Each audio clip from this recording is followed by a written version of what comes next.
مرحبا واهلا وسهلا فيكم، كل عام وانتم بخير. اليوم راح اعملكم هريسة السينابون او بسبوسة السينابون، كتير طيبة ولذيذة وسهلة التحضير. لا تنسوا تفوتوا على القناة وتحطوا اشتراك وتضغطوا زر الجرس لحتى يوصلكم اشعار اني نزلت الفيديو. وهلا خلينا نبلش مع بعض. اول شي راح اجهز القطر. هون حطيت كاسة وربع سكر وكاسة مي، بس يغلوا بعصر لهم عصرة ليمونة وبخليهم لحتى يتخنوا شوي. اول شي راح احط كاسة سميد، بعدين راح احط نفس الكاسة حليب بودرة، نص كاسة سكر، راح احط ملعقتين صغار بيكنج باودر،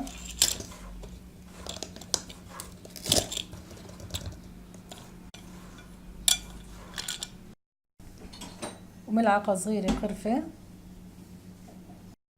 هلا بنحرك المواد الجافة مع بعض، وراح نضيف لها الزيت والحليب السائل.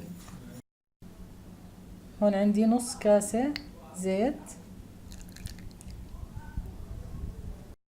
وعندي نص كاسة حليب سائل،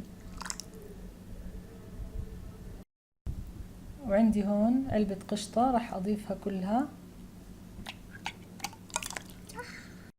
هلا راح أحرك كل المكونات سوا وأصبهم بصينية البايركس. أنا هون دهنت الصينية بطحينية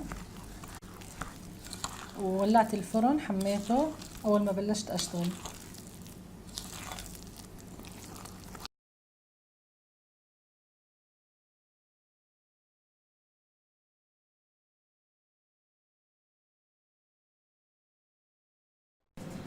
هلا وهي سخنة راح أحط عليها القطر البارد، بس تشربه راح أحط الصوص. يعطيكم العافية وأهلا وسهلا فيكم. راح أعملكم اليوم بناء على طلبكم الحليب المركز المحلى بأبسط طريقة.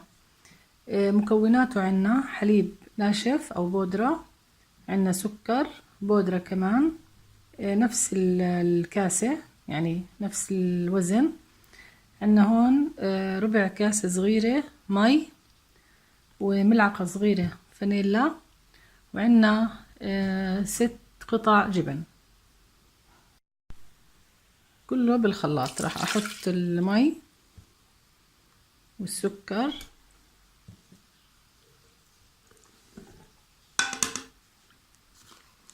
وملعقة الفانيلا والحليب، كله راح اخلطه بالخلاط لحتى يتجانس مع بعض.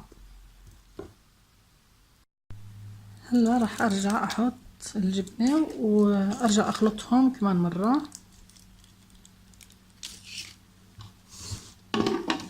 وبعدين راح نصبهم على التارت.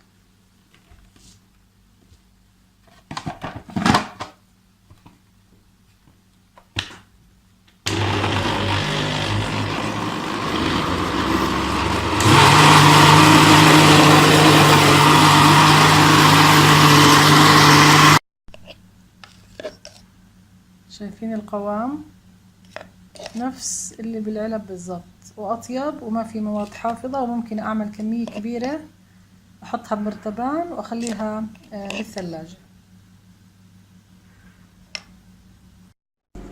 وهلا بعد ما شربت القطر راح احط صوص.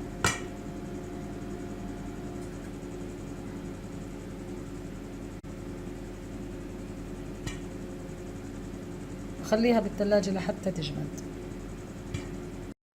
التزيين هون زي ما بتحبوه. انا هون حطيت عليها بسكوت اللوتس وجوز عين الجمل، ممكن تزينوها بالقرفة كمان، برجع لرغبتكم الشخصية. اشوفكم على خير ان شاء الله يكون الفيديو عجبكم. استودعكم الله والى اللقاء.